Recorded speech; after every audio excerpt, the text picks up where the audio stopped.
Muito boa noite a todos e todas, meus amigos e minhas amigas do Grupo Espírita Luz e Amor.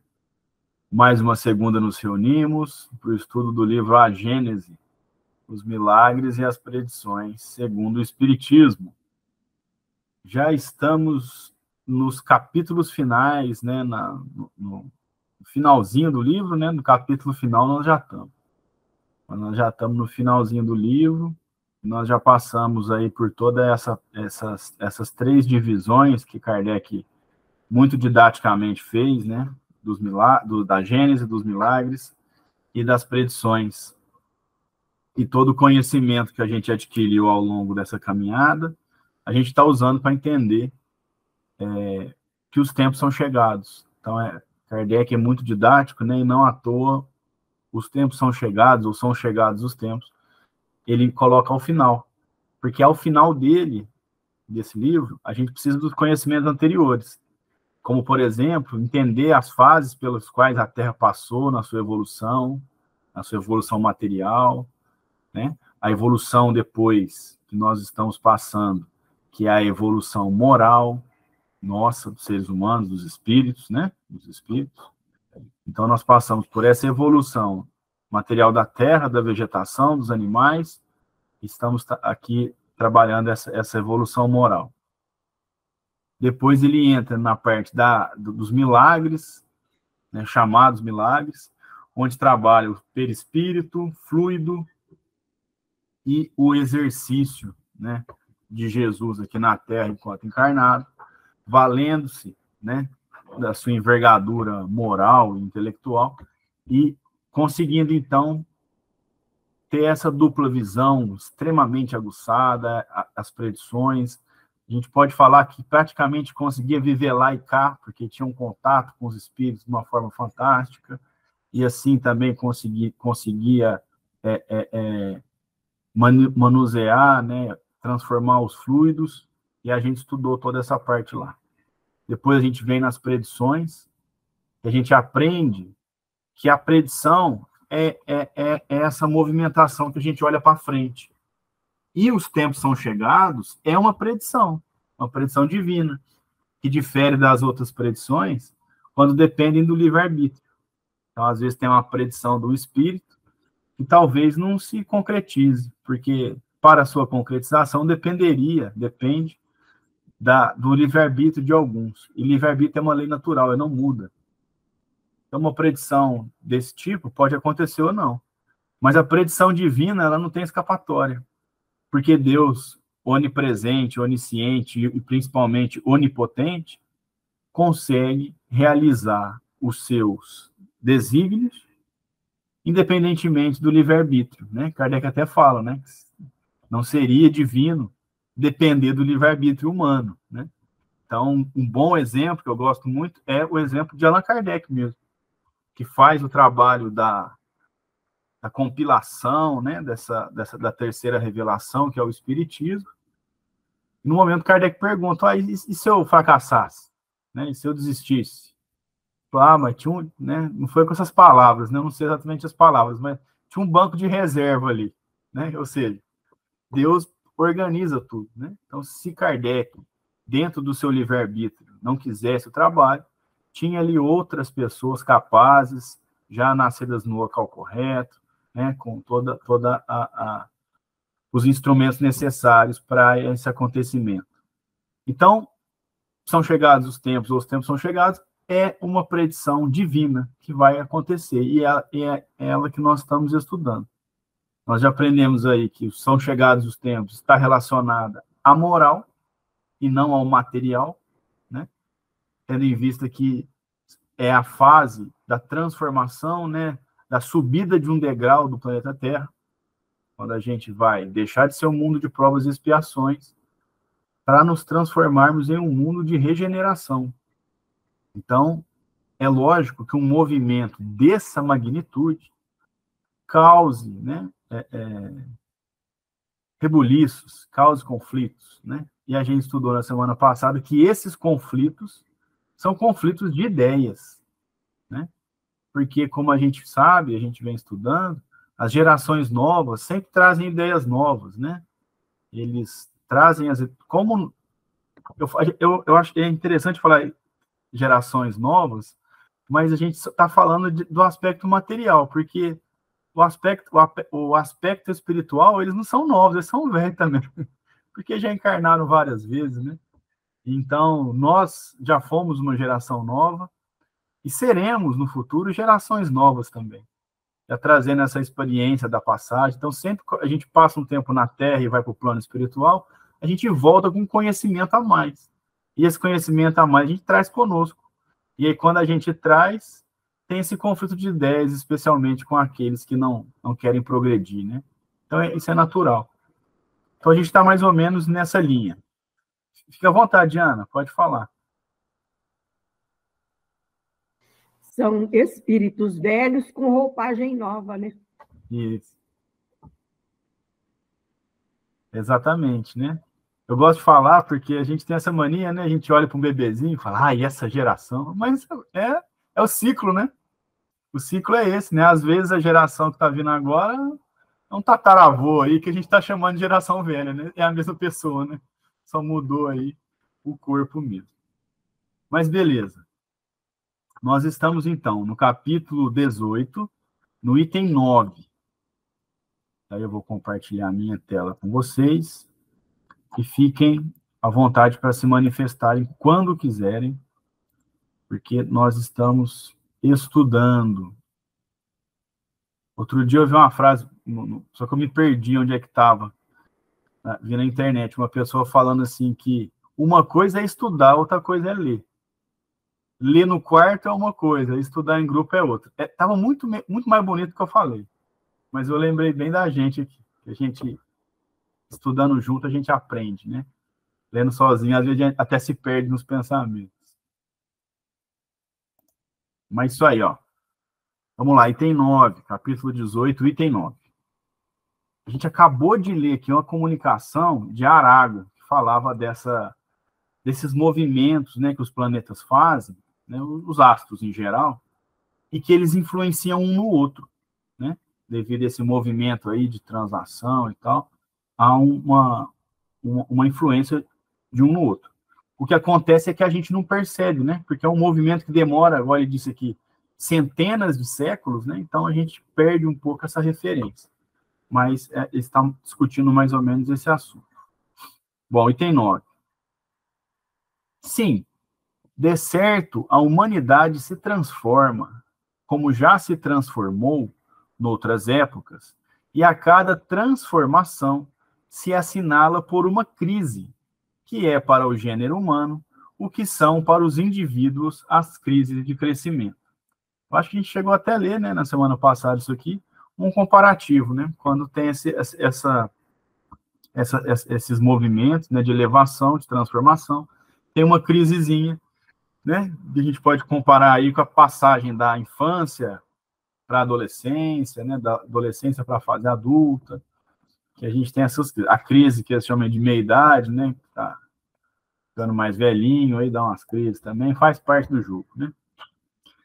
Depois ele diz o seguinte: aquelas se tornam muitas vezes penosas, dolorosas e arrebatam consigo as gerações e as instituições, mas são sempre seguidas de uma fase de progresso material e moral. Então, essas transformações muitas vezes são dolorosas, penosas, né? E arrebatam gerações e instituições, né? Ou seja, a transformação acontece mesmo, né? Destroem-se instituições que antes eram muito utilizadas, gerações, né? Mas sempre são seguidas de uma fase de progresso, né? Então, a gente pode pensar aí, por exemplo, o final dos reinos, dos grandes impérios, né? Então, a gente tinha lá o reino, né? Ainda tem, né? Mas de uma outra forma. Mas quando tinha aquela divisão bem estanque dos reinos, né? Acabaram-se os castelos, né? Os reinos e tal. Tem ainda os castelos preservados, mas não com aquela importância, né? Então, foram instituições que foram arrebatadas, né? Apesar de que, especialmente na Inglaterra, ali no Reino Unido, eles ainda preservam essa cultura, a gente sabe que lá eles fazem eleição também, né? Então, é um sistema que mudou, né? Mudou de que os líderes são apenas de uma linhagem. Hoje a gente tem quase que no mundo todo a democracia, né? Que as pessoas votam, escolhem os seus representantes. Foi uma mudança que a gente fez, né? Então, esse é um dos exemplos. Tem vários outros, né? Mas um deles é esse. Depois ele diz o seguinte: a humanidade terrestre, tendo chegado a um desses períodos de crescimento, está em cheio, há quase um século, no trabalho da sua transformação, pelo que a vemos agitar-se de todos os lados, presa de uma espécie de febre e como que impelida por invisível força. Assim, continuará até que se haja outra vez estabilizado em novas bases, né? Então, aqui ele está dizendo o seguinte, que a humanidade, aí está falando a humanidade como um todo, ela está passando por uma fase de crescimento, né? Há quase um século, né? Lembrando que a Gênesis foi escrevida na segunda metade do século XIX, né? 1860, mais ou menos, ali. Então, há um século que está tendo essas mudanças, né? E ele fala, olha, assim continuará, até que haja estabilizado em novas bases. Então, continuará essa movimentação até que se acalme novamente. E aí ele diz, quem a observar, então, achá-la muito mudada em seus costumes, em seu caráter, nas suas leis, em suas crenças, numa palavra, em todo o seu estado social. Vejam que eu até grifei aqui social, porque a mudança é justamente essa. A gente pensa para trás, olhando para trás esses movimentos, a mudança é social. Então, a gente tem, como a gente já falou ali, a gente tinha um regime, por exemplo, escravagista, né, que tinha os escravos, e tinha os donos dos escravos, era o ser humano o dono do ser humano. Então, a gente teve esse movimento, e depois ele se extingue de uma forma geral no globo, né? A gente tem resquícios aí do que foi a época, e ainda tem uma pessoa que está na posição análoga à escravidão, mas a escravidão reconhecida, né, como forma de trabalho, a gente extinguiu. Ela acabou, né? A gente ainda tem problemas de exploração, mas a escravidão como era, né, que, por exemplo, o europeu ia lá na África, roubava, sequestrava um ser humano e trazia aqui para as Américas, por exemplo, para ser escravo. Isso aí a gente não é inaceitável, a sociedade deu esse passo. Então, são estabilidades sociais. Essa foi uma, a gente passou por ela, estabilizamos. E nós vamos passar por outras e tantas quantas forem necessárias para a gente atingir a evolução. Muito bem. Agora ele está abrindo, ele vai abrir aspas. Só deixar. Vai lá, Ana, fica à vontade, pode falar. Só voltando lá no Arago, Uhum. ou Arago, conforme dizem os franceses, né? Ele era francês, ele era político, eu fui procurar, porque eu fiquei curiosa pelas coisas que ele coloca aí, né? Então, ele foi primeiro-ministro da França, em 1848. E ele era político, né? Republicano, lutou pela República. Ele era astrônomo, veja só, o conhecimento que ele tinha, a ponto de chegar a ser um primeiro-ministro, né, de um país tão importante naquela época. A França tinha uma importância muito grande, tem até hoje, mas naquela época parece que ela tinha mais importância ainda, no século XIX, né? Século XVIII, XIX. Então, é muito interessante, e ele está enterrado lá no Père Lachaise, onde está o túmulo de Kardec também. Tem lá o túmulo de Arago. Jean-Dominique Arago. Legal, Ana. Valeu a pesquisa aí. Obrigado, viu? Tanto, né, astrônomo, né, daí que ele traz esses conhecimentos, né, que ele fala dos movimentos dos astros e das forças. Muito bem. Aí ele vai dizer o seguinte, agora ele vai fazer Dr. Berry, não sei se essa é a pronúncia, mas aqui, a portuguesada é isso, Dr. Berry. Aí ele diz o seguinte, vai abrir aspas. Uma coisa que vos parecerá estranhável, mas que por isso não deixa de ser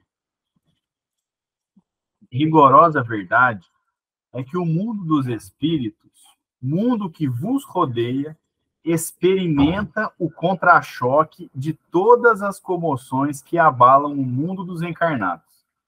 Vejam que interessante.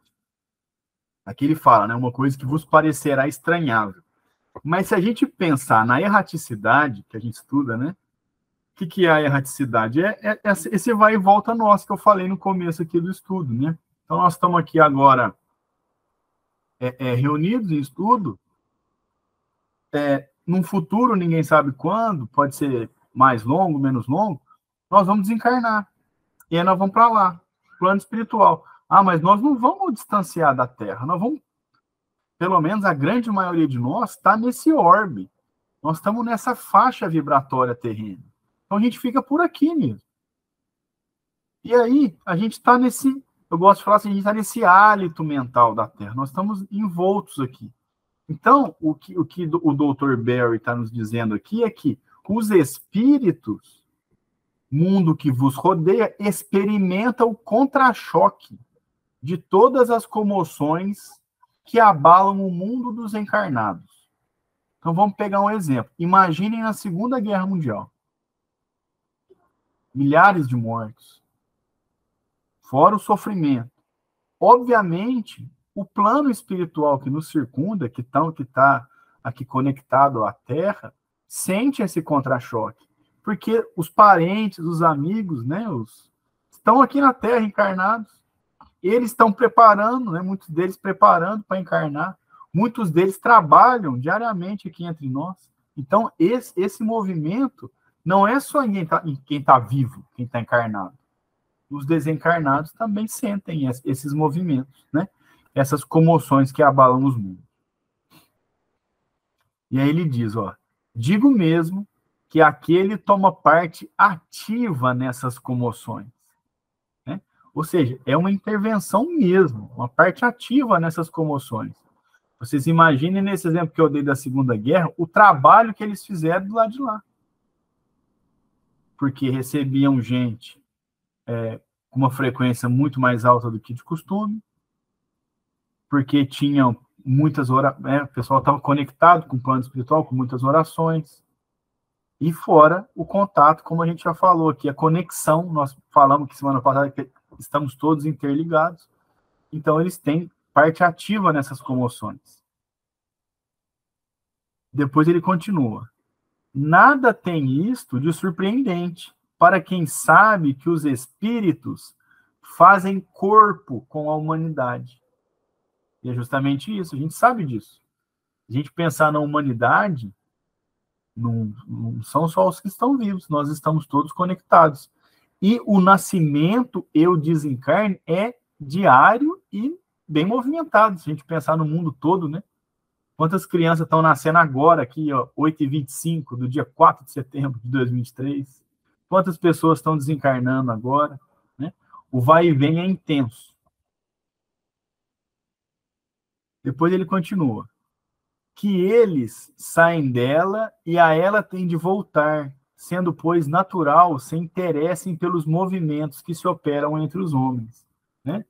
Então, os espíritos estão entre nós. Né? Então, eles estão em contato conosco, nós estamos em contato com eles, né? Fora esse movimento que eu falei, de encarne, desencarne. Então, eles se interessam pelos nossos movimentos aqui. O que está acontecendo? Se interessam, né? Eles fazem parte desse orbe, né? E aí ele diz, ficai, portanto, certos de que quando uma revolução social se produz na Terra, abala igualmente o mundo invisível, onde todas as paixões, boas e más, se exacerbam, como entre vós. Né? Então, assim, essas paixões, elas ficam maiores mesmo, boas ou más. Né? Imaginem essas comoções sociais que aconteceram aí, por exemplo, quando começou a se fazer um movimento para o fim do regime escravagista, para o fim da escravidão. Os espíritos nascendo com esses ideais contrários à escravidão, os espíritos ajudando nesse trabalho. Então, quando passa por esses movimentos, os sentimentos se afloram. E aí é interessante a gente pensar que tanto as boas quanto as más inclinações, né? Porque aquele que era adepto, por exemplo, da escravidão, quando a escravidão começa a caminhar para o fim, ele se abala também, né? Então, tanto para o bem quanto para o mal. Deixa eu ver um comentário aqui que a Ana colocou para nós. Tem um asteroide chamado Aragô. É isso, Ana? Pronunciei certinho aí? Aragô. Peguei fácil, então. Em homenagem ao astrônomo Aragô. Muito bem. Aí, ó, tá? Então, está imortalizado aí no nome de um asteroide. Bom, e aí depois ele diz, ó, indizível, né, efervescência entra a reinar na coletividade dos espíritos que ainda pertencem ao vosso mundo e que aguardam o momento de a ele volver, ou seja, o momento de a ele voltar. Então, imagine, nós lá no plano espiritual, né, já antevendo, buscando uma volta para o planeta Terra. E aí começa um rebuliço no planeta. Eu falo, meu Deus, o que é? Estou indo para lá daqui a pouco, quero saber o que é. Né? Então, esse movimento existe, não só entre nós, mas com os espíritos também. Esses movimentos sociais, essas movimentações sociais que abalam a humanidade, são sentidas por nós e também pelos espíritos. A agitação dos encarnados e desencarnados se juntam, às vezes e frequentemente mesmo, já que tudo se conjuga em a natureza, às perturbações dos elementos físicos. Nessa tradução ficou um pouco truncada aqui a frase, mas ele está falando que as perturbações dos elementos físicos se juntam à agitação dos encarnados e desencarnados. Né? E frequentemente porque a natureza toda se conjuga. Ele vai explicar melhor, eu vou ler que vai ficar mais fácil de entender. Ó.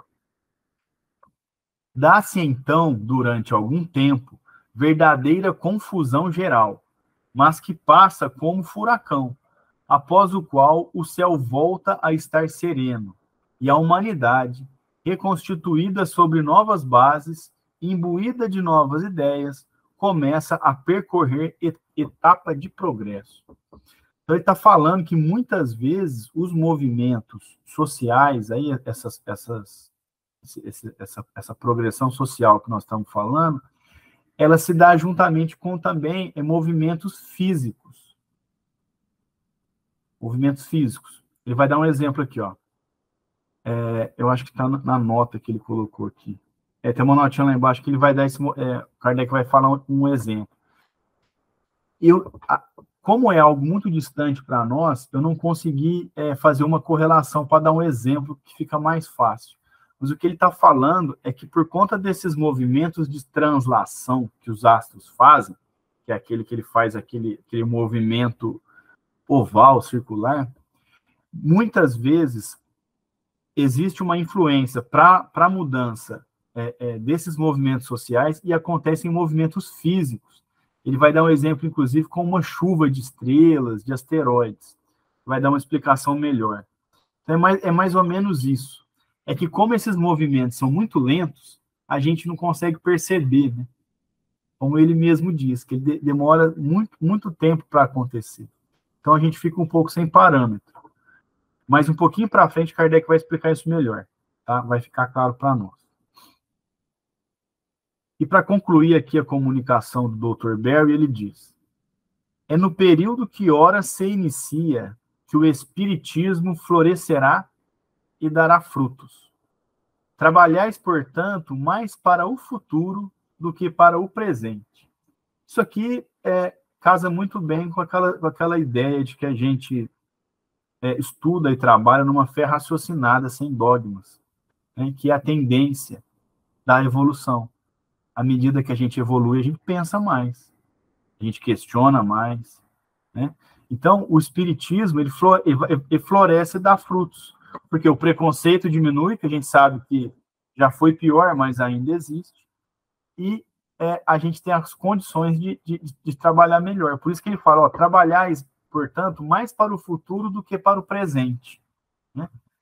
E aí ele diz, ó, era, porém, necessário que esses trabalhos se preparassem antecipadamente, porque eles traçam as sendas da regeneração, pela unificação e racionalidade das crenças, né? Então, quando a gente tem essa discussão aí, que o espiritismo, né, seria o futuro das religiões, né, mas na verdade é justamente isso, é a racionalidade das crenças, não é que o espiritismo vai ser a religião de todo mundo, não é isso, né? Essa contribuição, que é o contato com os espíritos, que é a fé raciocinada, o ideal de se pensar, né? Então vão caindo os dogmas, é nesse sentido. Então, por isso, pela unificação e racionalidade das crenças, né? E aí ele conclui e diz, ó, ditosos, né, ou seja, felizes, os que deles aproveitam desde já. Tantas penas se pouparão esses, quanto forem os proveitos que deles aufiram, né? Então, é justamente isso, né? A gente estuda, por exemplo, a lei de causa e efeito, né? Que é a autorresponsabilidade pelos nossos atos. E não apontar, né? É culpa disso ou daquilo, por isso que eu errei, é porque não sei quem me influenciou, né? A gente contribuiu o espiritismo com essa ideia de causa e efeito, que a gente trabalha de uma forma consciente. Então, é mais ou menos por aí. Muito bem. Item 10. Pode falar, Ana, fica à vontade. Ô, Caio, só por curiosidade também, porque a informação, quando ela é aplicada, como no caso aqui, ela se transforma em conhecimento e é muito válida, né? Então, eu também pesquisei sobre o Dr. Berry, e ele era um cirurgião britânico, um dos mais importantes cirurgiões ingleses que trabalhou na Batalha de Waterloo. Waterloo é uma planície que fica na Inglaterra, e justamente nessa Batalha de Waterloo aconteceu um marco muito importante para a Europa e para toda a humanidade. Foi quando Napoleão Bonaparte foi vencido pelos ingleses. Foi justamente uma das últimas batalhas de Napoleão, né? Então, por isso que os ingleses, eles não gostam dos franceses, não. Lá na França, eles não gostam que fale inglês, de jeito nenhum, sabe? Qualquer língua, menos inglês. Eles não gostam. Você chega no hotel e eles não sabem nem falar. Eles não dão a mínima mesmo, porque eles falam que é uma luta entre Lord Nelson, que era um general britânico, e o Napoleão Bonaparte, que era um general francês, né? Então, ficou essa denominação aí, Lord Nelson versus Napoleão Bonaparte. E é interessante, né, saber isso.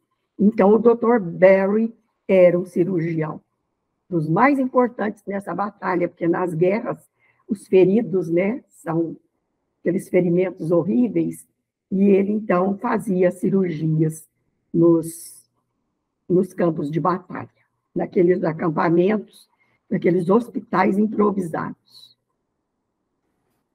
Muito bem, obrigado, Ana. Então, praticamente, assim, para a época, duas celebridades, né? Vamos dizer assim, né? Tanto o Arago quanto o Dr. Berry, né? Duas pessoas de destaque aí, dois cientistas, né? cada um na sua área. Muito bem. Então, item 10.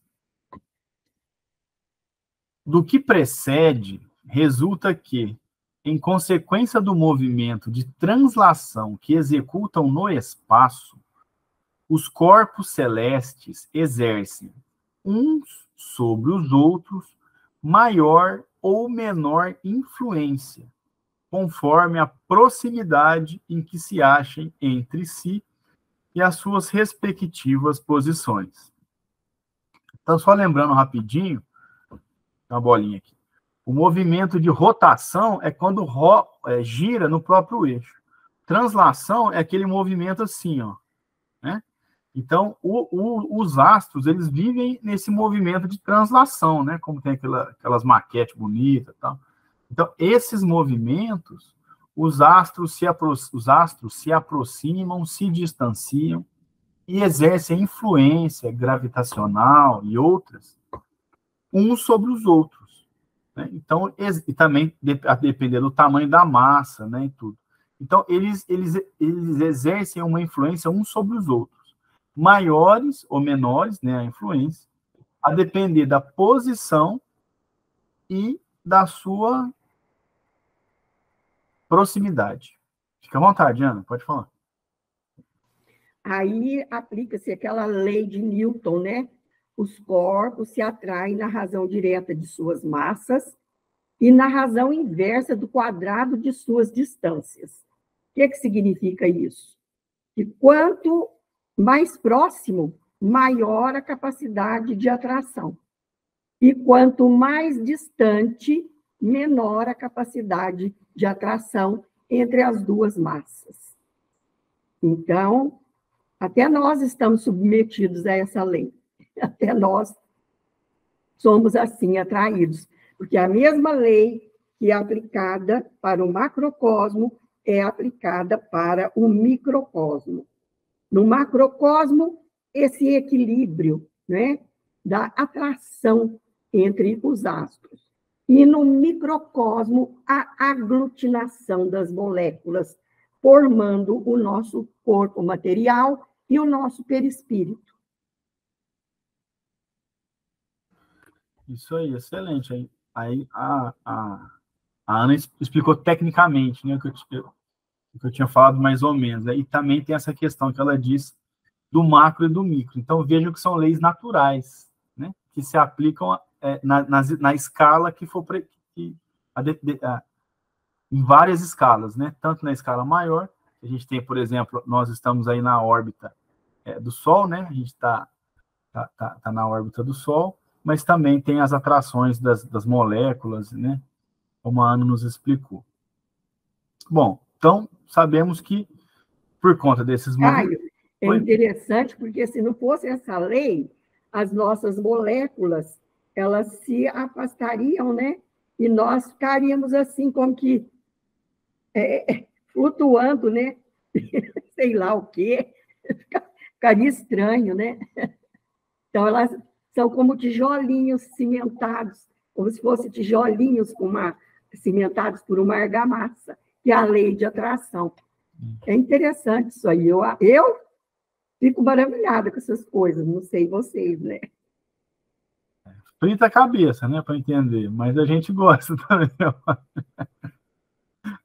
Mas é muito interessante, sim. Então, temos aí que os corpos, eles, nesse movimento, eles vão exercer influência sobre uns sobre os outros, né? Maior ou menor a influência. E aí ele continua dizendo o seguinte, que essa influência pode acarretar uma perturbação momentânea aos seus elementos constitutivos e modificar as condições de vitalidade dos seus habitantes. Então, aqui os espíritos, né, Kardec, estão dizendo para nós que essa influência pode causar perturbações momentâneas, inclusive modificando as condições de vitalidade, de vida dos seus habitantes. Aí ele diz que a regularidade dos movimentos determina a volta periódica das mesmas causas e dos mesmos efeitos.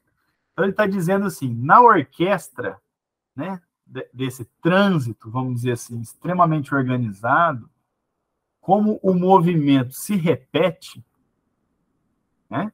O movimento se repete, essa repetição, que é uma volta periódica, vai causar os mesmos efeitos. Esse movimento vai determinar as mesmas causas e os mesmos efeitos. E o que acontece disso? Ele diz que, se demasiado curta é a duração de certos períodos para que os homens os apreciem, outros veem passar gerações e raças que deles não se apercebem, e às quais se afigura normal o estado e as coisas que observam. Então, quando o movimento é lento, a gente não percebe. A gente não percebe. A gente, por exemplo, a gente já começa a entender uns movimentos curtos, e aí os astrônomos nos dizem, acho que segunda-feira, semana passada teve uma. Vai ter uma lua que vai estar em determinada posição, que vai estar em determinado eclipse. Tem que ver hoje, porque depois, só daqui não sei quantos anos. Porque eles conseguem fazer esse cálculo.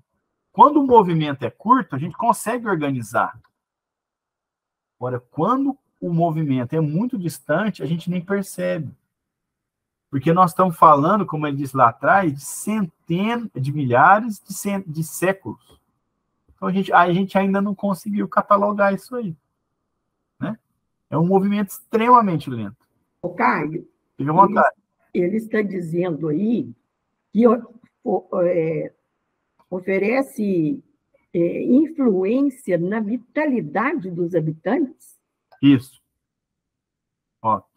Essa influência pode acarretar uma perturbação momentânea aos seus elementos constitutivos e modificar as condições de vitalidade dos seus habitantes. Seu microfone fechou, Ana. O meu pai, eu falo que ele era uma pessoa muito sábia, já faleceu, a Marlene conheceu ele.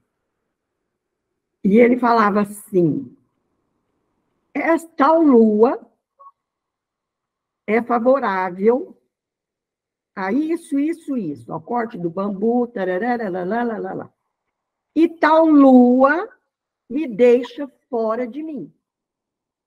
Ele sentia a influência da lua, eu não me lembro agora qual lua que era, que influenciava nele. Então, ela influencia nos nossos cortes de cabelo, na poda das plantas. Então, isso é uma realidade. É uma realidade. Né? Você tem que escolher a lua para cortar o cabelo, porque dependendo da lua que você corta, seu cabelo não tem o mesmo crescimento e nem o mesmo volume. A minguante, ela acaba com o cabelo. Eu gosto de cortar na nova ou na cheia. Exatamente. Falam que é na nova, né? Inclusive, a poda das plantas é na nova, né? É muito interessante isso aí.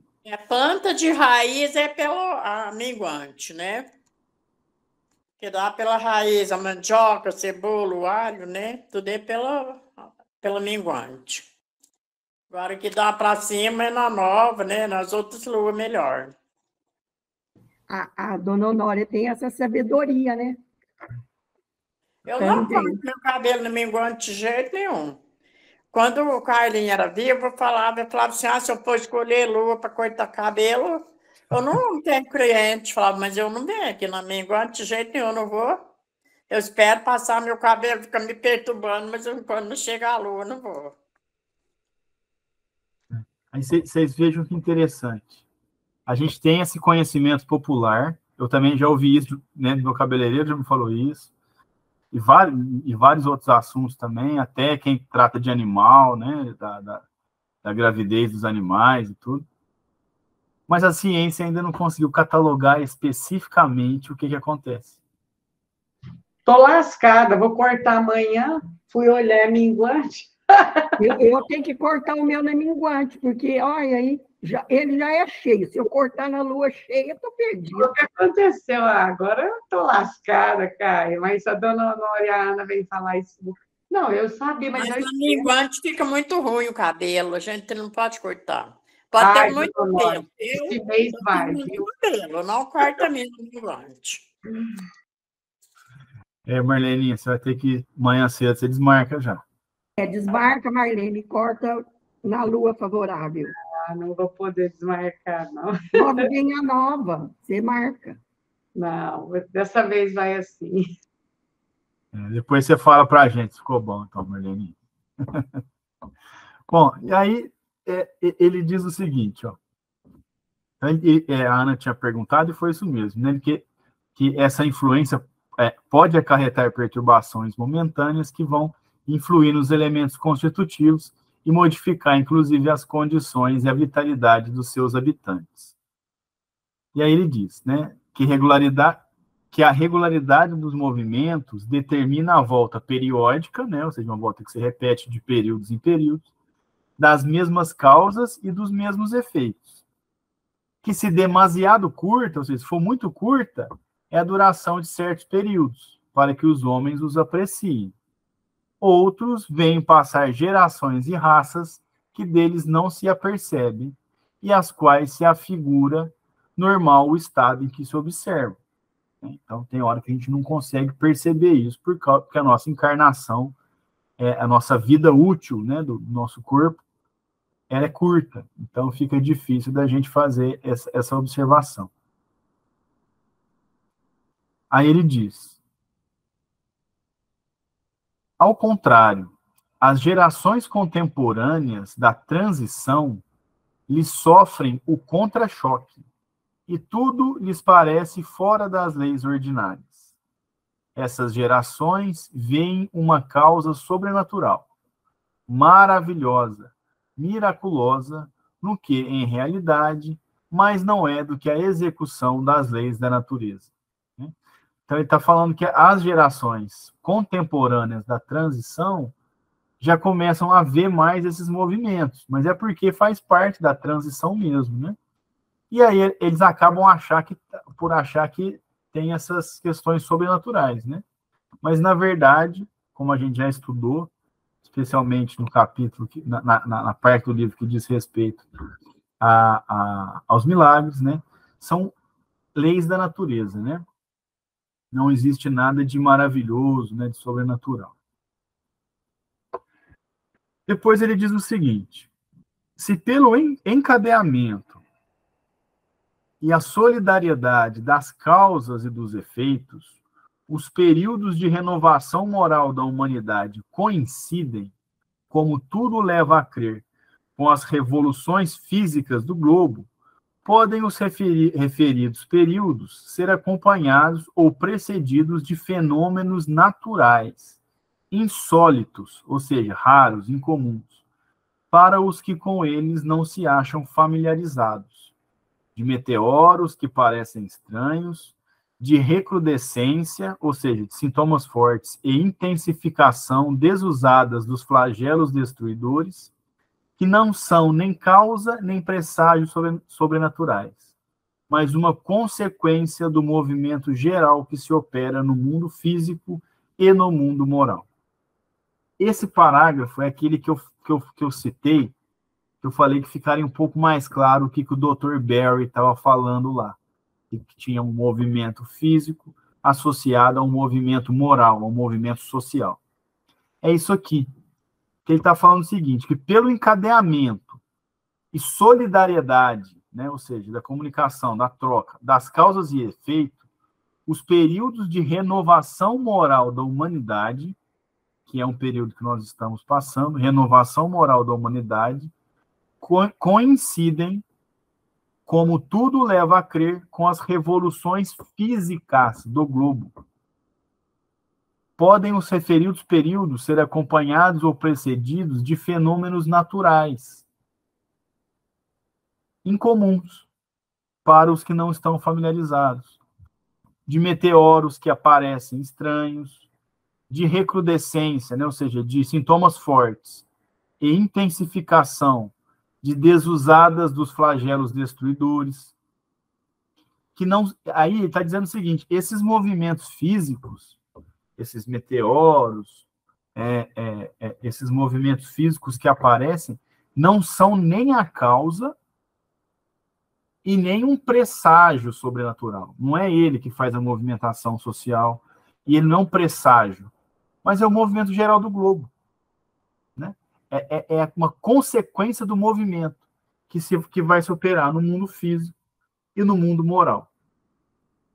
E esse Então, Caio, desculpa por te interromper, mas no Evangelho fala, né, que é simultâneo o desenvolvimento da humanidade com o desenvolvimento, com a progressão do mundo.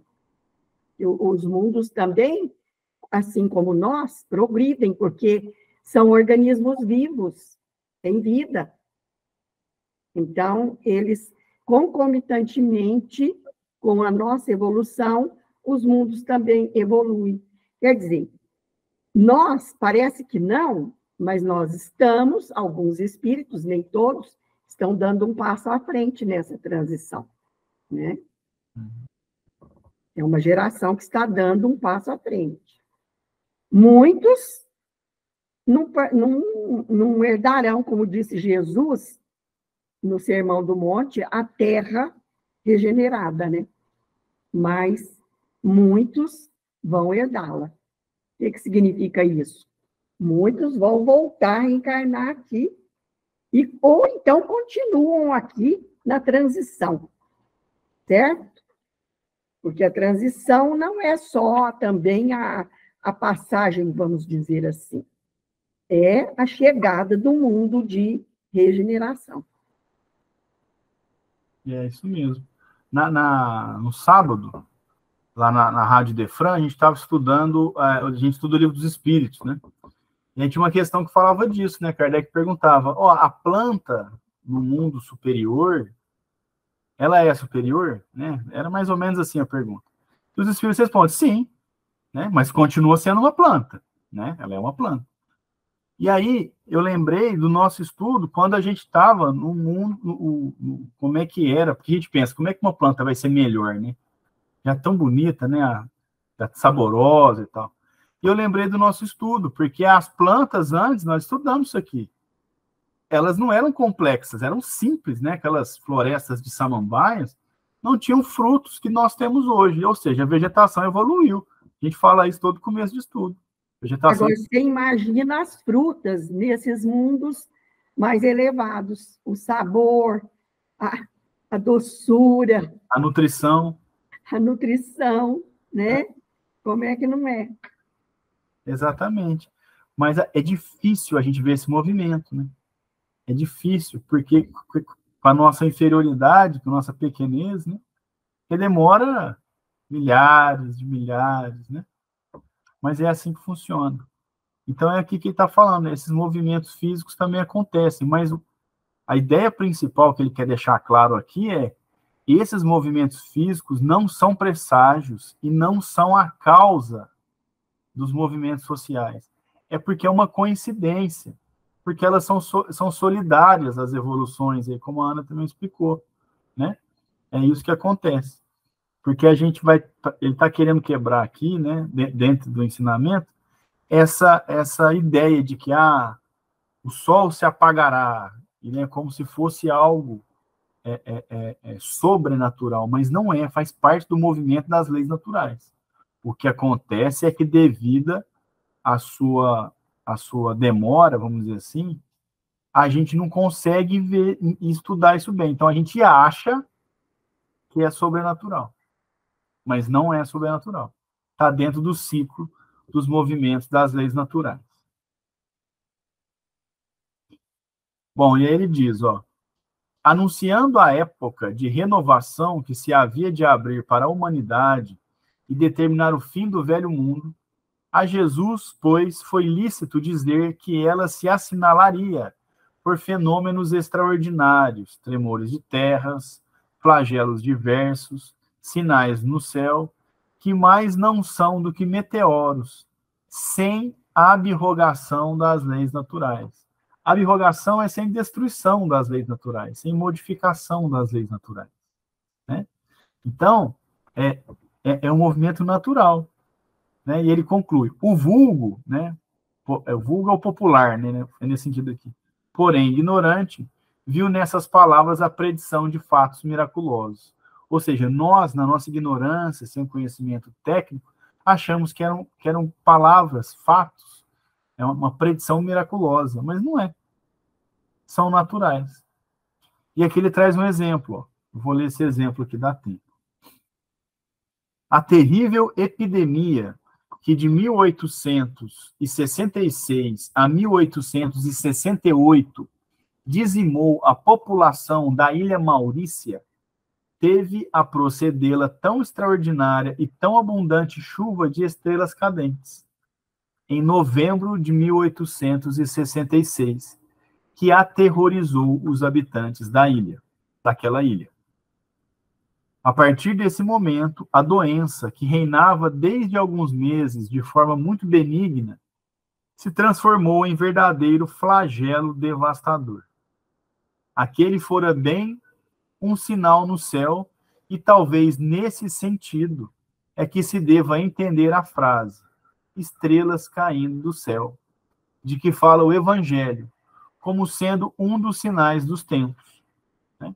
E aí, quem tiver interesse em se aprofundar um pouco mais sobre essa epidemia na Ilha Maurícia, está na Revista Espírita, em julho de 1867, página 208, e também na de novembro de 1868, na página 321. Então, esses movimentos, eles não predizem algo que vai acontecer e não são a causa do que vai acontecer. É que se coincidem, né? Vou fazer uma metáfora aqui, um paralelo bobinho, só para a gente entender. Toda vez que meu cachorro come a porta, eu falo não. E tiro ele. Então, ele sabe que o não está associado a uma frustração. É isso, é que coincide, mas não tem um não causa o outro. É porque ele associa assim. Então, quando eu falo não mesmo, ele não está mordendo, ele já sabe que tem alguma coisa errada. A gente é a mesma coisa, né? Então, quando há esse movimento, na época que vai ter essa revolução, é porque faz parte do movimento. Há essa influência entre os astros, então vai acontecer tanto na parte física quanto na parte moral, mas faz parte da evolução. Então a gente não pode entender como uma predição, né? Como uma predição. Ó, tá chovendo um meteoro, então vai acontecer tal coisa, né? Os meteoros estão vindo avisar que vai acontecer tal coisa, né? Foi assim que a gente acabou no vulgo, né, sem conhecimento, a gente acabou vendo nas palavras de Jesus uma predição de fatos miraculosos. Então não vão acontecer milagres, né, para avisar alguma coisa. São os movimentos normais, né, que muitos deles a gente não conhece. E aí a gente acaba taxando de miraculoso. Então vocês vejam que, por exemplo, hoje, no estudo de hoje, a gente usou partes da Gênese, lá no começo, falando dos astros. Agora a gente também está estudando uma parte dos milagres. E quando a gente estudou a introdução, lá no começo, Kardec diz o seguinte: vários textos da Gênese estavam prontos, mas não tinha a doutrina suficiente para publicá-los. Por quê? Para Kardec publicar a Gênese por último. Porque ele publica por último, porque ele precisava de que todos os outros conhecimentos do Espiritismo já estivessem difundidos para embasar a Gênese. Daí a gente percebe o tanto que ela é rica, que ela envolve esse monte de assunto, e que aí muitos, né, inclusive a gente, de vez em quando, acha ela muito difícil, porque é uma salada de fruta de conhecimento, né? Nas palavras modernas, é um blend de conhecimentos. Então, a gente acaba... Esse capítulo ainda é mais fácil, né, Caio? Mais ainda. É isso aí, muito bem. Se alguém quiser falar alguma coisa, fique Eu quero te perguntar, o que de conhecimento? Um blend. Ah, blend. você vai pegar um chá, aí você fala, isso é um blend de chá. Eu não tinha entendido. Eu, por mim, falava mistura, que era mais fácil, a gente entendia, né? É uma mistura de chá. Então, você sabe que não tem só passiflora, né? Também tem outro. São as palavras gourmets de hoje em dia. Faz parte. Bom, é isso aí. Chique no Word. Eu não bom. conhecia, muito prazer. Nós estamos, então, aí no capítulo 11, semana que vem, e caminhando já para terminar mesmo. Estamos no finalzinho já. Semana que vem a gente estuda a partir do item 11.